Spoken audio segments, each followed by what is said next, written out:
اعوذ باللہ من الشیطان الرجیم بسم اللہ الرحمن الرحیم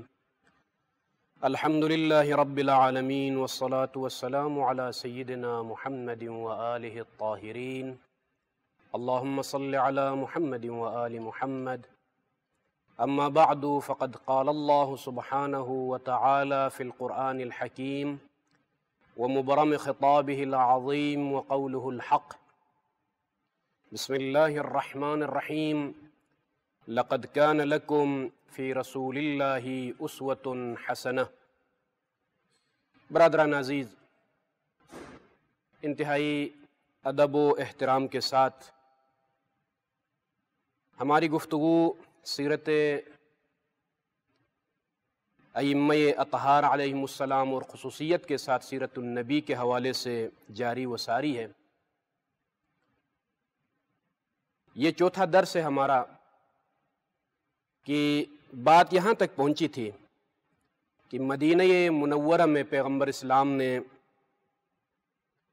سب سے پہلا کام مسجد تعمیر کروائی۔ سلسلہ وار بہت سارے اہم امور کو پیغمبر اکرم صلی اللہ علیہ وآلہ وسلم نے انجام دیے، لیکن جو اہم امور ہے، چونکہ دروس مختصر ہیں، ہمارے لیکچرز بہت خاص وقت میں ان کو تمام کرنے ہیں، اور ہماری کوشش بھی یہ ہے کہ سیرت ائمہ اطہار مکمل ہوں ان دروس میں، لہٰذا اختصار کے ساتھ ان اہم واقعات کی طرف اشارہ کرنا ہمارا مقصود ہے۔ تو بات یہاں تک پہنچی تھی کہ مدینہ منورہ میں پیغمبر اکرم نے جو اہم کام انجام دیے، ان میں سے ایک مواخات، بھائی چارگی کا جو ماحول فراہم کیا، پیدا کیا پیغمبر اسلام نے مدینہ کے اندر، یہ ایک اہم کام تھا اس زمانے میں، ہجرت کے بعد جو پیغمبر اکرم صلی اللہ علیہ وسلم نے انجام دیا۔ اور یہ بات معلوم ہونی چاہیے کہ 2 مرتبہ مواخات قائم کی ہے پیغمبر اکرم نے اصحاب اور مہاجرین اور انصار کے درمیان، لیکن پہلی جو مواخات تھی، بھائی چارگی، آپس میں باہمی اختلافات کو ختم کر کے علاقائی اور لسانی اختلافات سے بالا ہو کر جو اخوت اور بھائی چارگی قائم کی پیغمبر اکرم نے، جس کو مواخات کہا جاتا ہے، یہ 2 مرتبہ پیغمبر اسلام نے مواخات اور اخوت اور بھائی چارگی قائم کی۔ ایک مرتبہ مکہ معظمہ میں ہجرت سے پہلے، اس مواخات اور اخوت اور بھائی چارگی کی فضا کو جو قائم کرنا مقصود تھا مکے کے اندر، اگرچہ ملک ایک ہے، علاقہ ایک ہے، اور قرآن کا بھی یہ اعلان ہے کہ المؤمنون اخوہ، مومنین آپس میں بھائی بھائی ہیں، انما المؤمنون اخوہ، اور قرآن کے اس اعلان کو مزید راسخ اور پختہ کرنے کے لیے پیغمبر اسلام نے عملی طور پر 2 مرتبہ ہجرت سے پہلے اور ہجرت کے بعد 2 مرتبہ اخوت اور مواخات اور بھائی چارگی کی بنیاد رکھی۔ ایک مکہ معظمہ میں خود مہاجرین کے درمیان ایک مرتبہ اس کام کو انجام دیا، اور ایک مرتبہ ہجرت کے بعد مدینہ منورہ پہنچنے کے بعد پیغمبر اسلام نے اصحاب اور مہاجرین اور انصار کے درمیان اخوت اور مواخات قائم کی۔ ہدف، جو اہم ہدف تھا، جو آج کے معاشرے میں اور آپ کے لیے بھی، اور میں درمیان میں یہ ذکر کرتا چلوں کہ یقیناً حرم مطہر امیر کائنات علی بن ابی طالب کی طرف سے آپ لوگ جو دروس سنیں گے، استفادہ کریں گے، اور نتیجے میں آپ کی محنت جب سامنے آئے گی تو یقیناً کوئی تحفہ آپ لوگوں کو ملے گا، ہدایہ ملیں گے، لیکن یہ ہدف اصلی نہیں ہے کہ کوئی بس ہدف یہی ہو کہ جو ہے انعام حاصل کرنا ہے، ہدیہ حاصل کرنا ہے، تحفہ حاصل کرنا ہے۔ یہ ایک شرف ہے، یقیناً اس میں کوئی شک نہیں ہے کہ حرم مطہر امیر کائنات کی طرف سے آپ کو کوئی گفٹ اور ہدیہ ملے، اس میں کوئی شک و شبہ نہیں، یہ ایک شرف ہے، لیکن ہدف آپ کا اس سے بھی بلند ہونا چاہیے۔ وہ ہدف ہے دین فہمی، قرآن فہمی، سیرت فہمی، فقہ فہمی، یہ اہداف ہے۔ ایک مسلمان موحد مؤمن شیعہ علی بن ابی طالب کا ہدف یہ ہے، اور یہ ہونا چاہیے کہ دین کو سمجھنا اور فقہ کو سمجھنا، سیرت ائمہ اطہار کو سمجھنا اور اس پر عمل کرنا، یہ ہدف ہے۔ تو لہٰذا آج کے معاشرے کے لیے بھی یہ ایک اہم سیرت ہے پیغمبر اسلام کی، مواخات جو قائم کی، اخوت اور بھائی چارگی کی جو بنیاد رکھی عملی طور پر، مکہ معظمہ کے اندر خود مہاجرین کے درمیان ایک ہی علاقے کے لوگ تھے، مکے کے لوگ تھے اور مکے کے مومنین تھے جنہوں نے اسلام قبول کیا تھا، ان کے درمیان. اور ہدف یہ تھا کہ مکے کے اندر جو آپس میں خاندانی اور قبائلی جو نفرتیں تھیں ان نفرتوں کو دور کرنا اور ملاک اور معیار اسلام کا تقوی اور ایمان ہے، اس ملاک اور معیار کو سامنے لانا تھا. چونکہ علاقائی سطح پر بھی کچھ آپس میں نفرتیں ہوتی ہیں، خاندانی نفرتیں ہوتی ہیں اور یہ اختلافات اور جھگڑے ہوا کرتے ہیں، ان کو دور کرنا ہدف تھا. لیکن جب مدینہ منورہ تشریف لائے پیغمبر اسلام، ہجرت کے بعد جو مواخات قائم ہوئی اور اخوت اور بھائی چارگی کا جو عملی ثبوت پیش کیا پیغمبر اکرم نے، یہاں پر دو مختلف علاقوں کے لوگ ابھی اکٹھے ہو رہے ہیں، جمع ہو رہے ہیں، چونکہ مکے سے آ رہے ہیں مہاجرین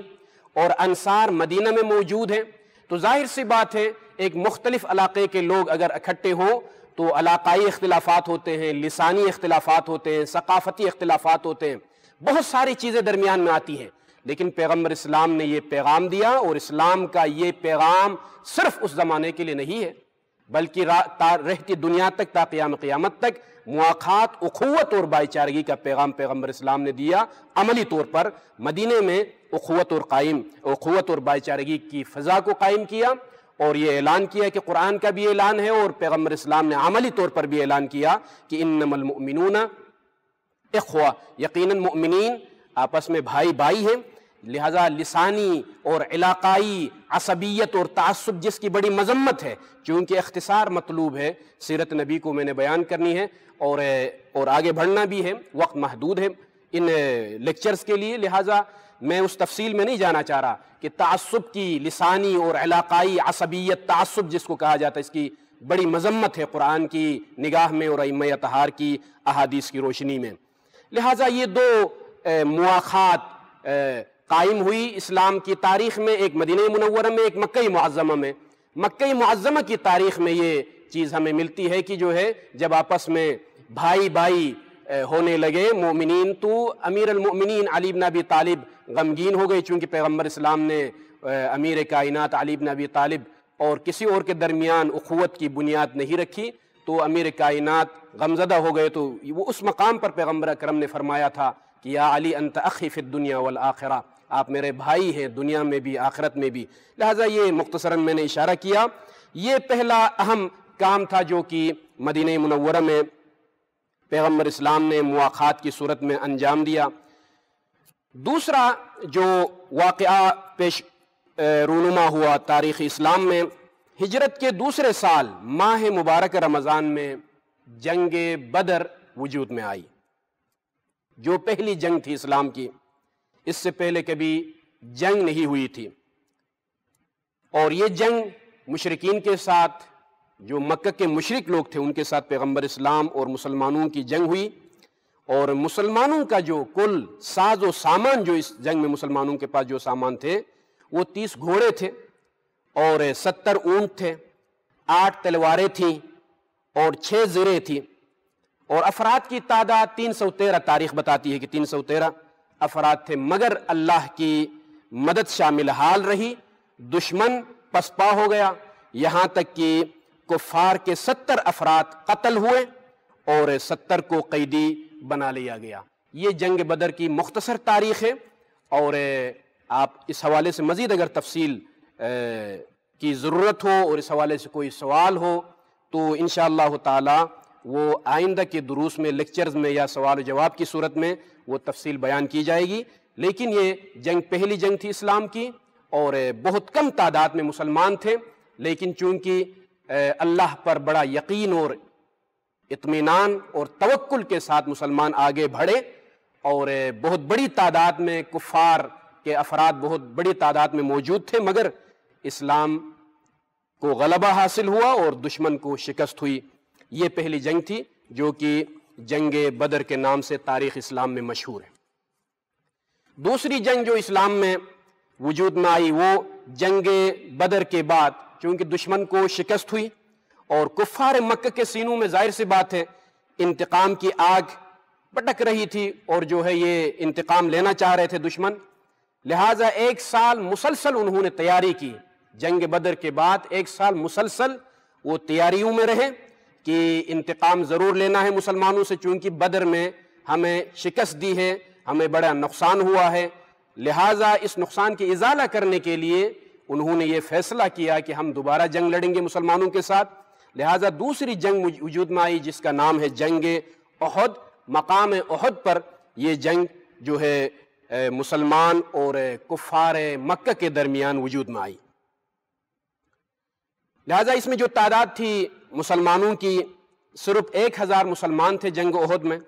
اور کفار کی تعداد 3000 یا اس سے زائد تعداد میں کفار تھے، اور مسلمانوں کی تعداد ان کے مقابلے میں بہت کم تھی، یقیناً 1000 پر مشتمل یہ لشکر تھا۔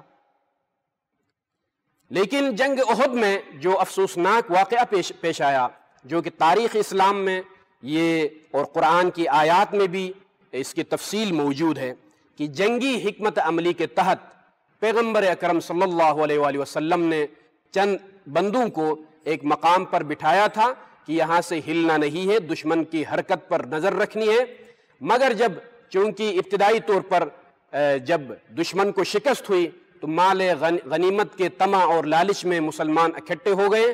اور مال غنیمت پر ٹوٹ پڑے، اور اسی اثناء میں جن افراد کو پیغمبر اسلام نے یہ حکم دیا تھا کہ جب تک دوسرا امر اور اشارہ نہیں ملے گا تب تک اس مقام کو چھوڑنا نہیں ہے اور یہاں سے دشمن پر نظر رکھنا ہے، مگر افسوس کے ساتھ یہ کہنا پڑ رہا ہے کہ انہوں نے اس پر عمل نہیں کیا،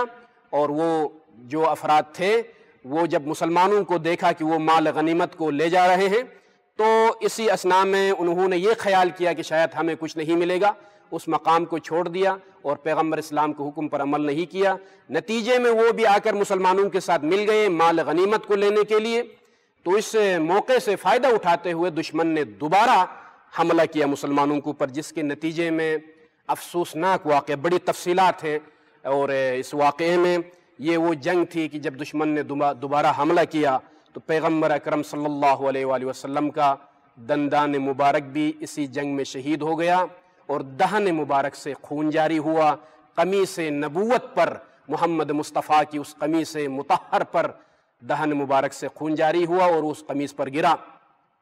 اور یہ وہ منظر تھا کہ رحمت کا عملی ثبوت، رحمت للعالمین ہونے کا عملی ثبوت جو پیغمبر اسلام نے دیا۔ کسی نے کہا فقیل یا رسول اللہ ادعو علیہم، بد دعا کیجئے یا رسول اللہ، بڑی اذیتیں پہنچائی ہے کفار مکہ نے۔ تو پیغمبر اسلام نے فرفع یدیہ الی السماء وقال اللہم اہد قومی فانہم لا یعلمون، واقعاً رحمت للعالمین ہے۔ جب کہا گیا یا رسول اللہ آپ بد دعا کیجئے تو پیغمبر اکرم نے ہاتھ اٹھائے، بلند کیے، اللہم اہد قومی، پروردگارا اس میری قوم، میری ملت، میری امت، یہ جو میری قوم ہے اپنی طرف نسبت دیتے ہو، اللہم اہد قومی فانہم لا یعلمون، یہ جاہل ہیں، یہ نہیں سمجھتے ہیں، یہ میری ملت نہیں سمجھتی ہے، یہ میری قوم نہیں سمجھتی ہے کہ میں کون ہوں، میری حیثیت کیا ہے، میرا مقام کیا ہے۔ یہ رحمت الہی کا مظہر وجود محمد مصطفیٰ ہے کہ جو اس میدان میں بھی دشمن کے لیے بد دعا نہیں بلکہ دعا کرتے ہیں۔ اور یہاں پر بڑے بڑے ایسے لوگ جو کہ پیغمبر اسلام کے دربار میں جب ہوا کرتے تھے مدینہ منورہ میں، کسی جاہل کی طرف سے اگر کوئی چھوٹی سی بھی گستاخی ہوتی تھی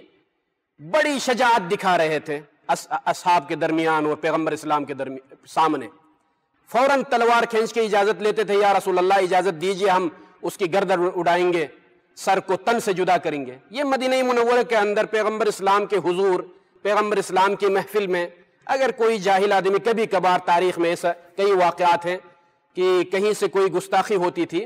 تو فوراً جو ہے کچھ تھے جو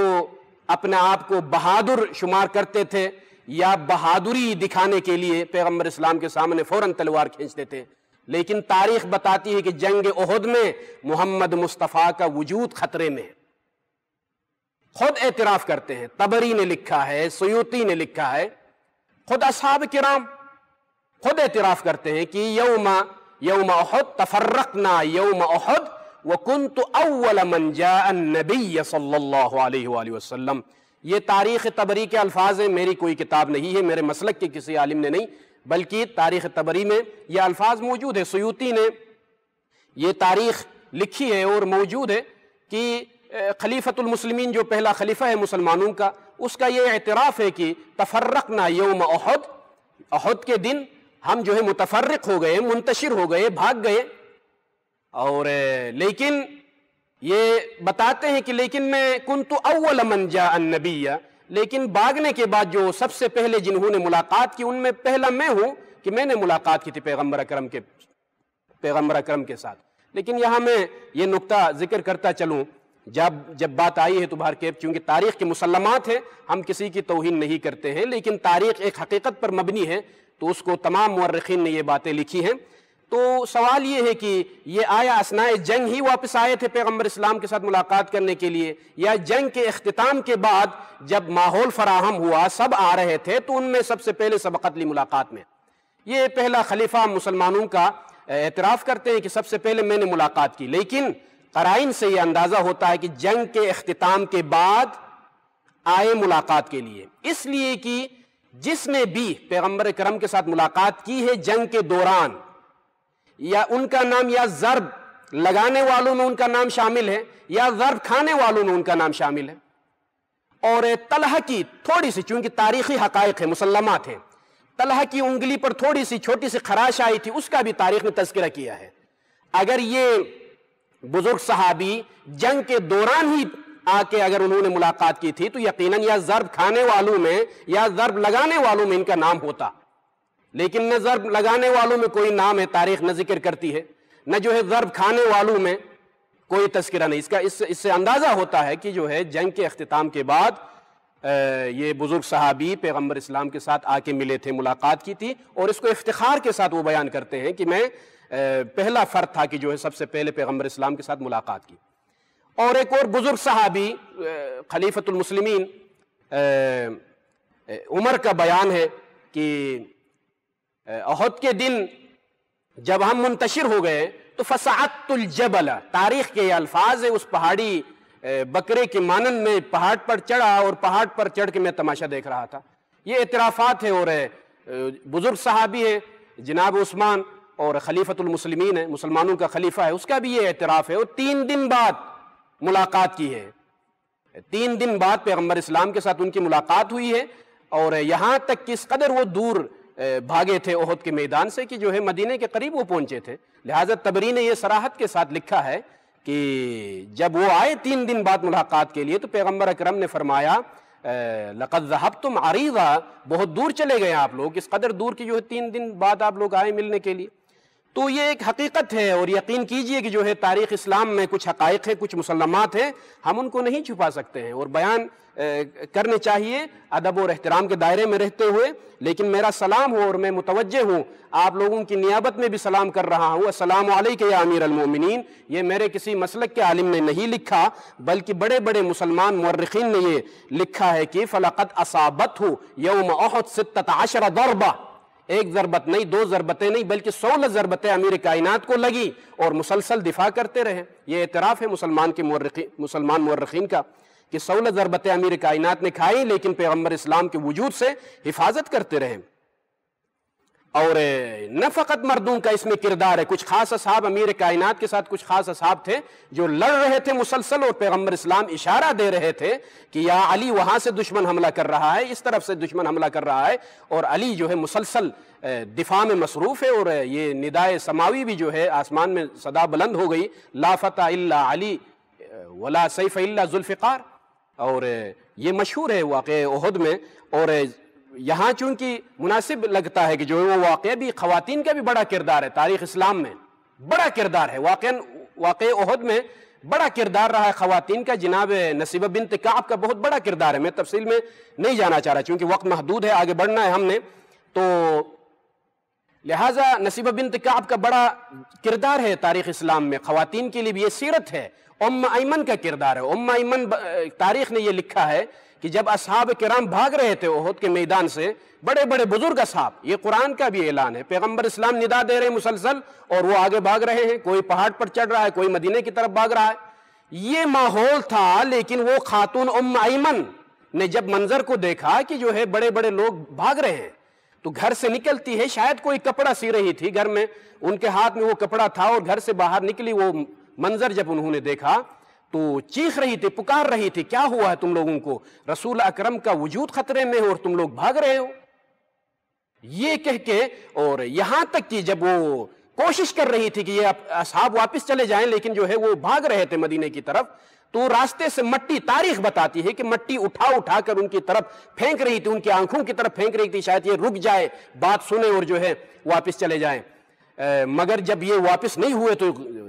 ایمانی غیرت جوش میں آتی ہے اس خاتون کو، اور جو ہے کہتی ہے کہ ہلم السیف بل ہاک المغزل وہلم السیف. یہ خاتون کا کردار ہے ماؤں کے لیے، بہنوں کے لیے. یہ سیرت نبی اور جنگ احد کی تاریخ میں یہ سیرت موجود ہے کہ یہ خاتون کہتی ہے کہ جو ہے اے مردو، اور دکھنے میں مرد لگ رہے ہو لیکن عملی طور پر بزدلی کے شکار ہو، لو یہ میرا ہاتھ کا کپڑا لو، گھر بیٹھ کے عورت بن کے کپڑے سی لو، ہاتھ کی تلوار مجھے دو، یہ تلوار لے کر تم بھاگ رہے ہو تاکہ میدان میں جا کر محمد مصطفیٰ کے وجود سے میں دفاع کر سکوں. اور شجاعت کیا ہوتی ہے میں آپ لوگوں کو بتلاؤں. تو یہ کردار نہ فقط مردوں کے لیے بلکہ خواتین کا بھی بڑا کردار ہے اور بڑی تفصیلات ہے، لیکن چونکہ اختصار مطلوب ہے، انشاءاللہ تعالی آنے والے دروس میں مزید اس کی طرف ہم اشارہ کریں گے. وصلی اللہ علی محمد وآلہ الطاہرین.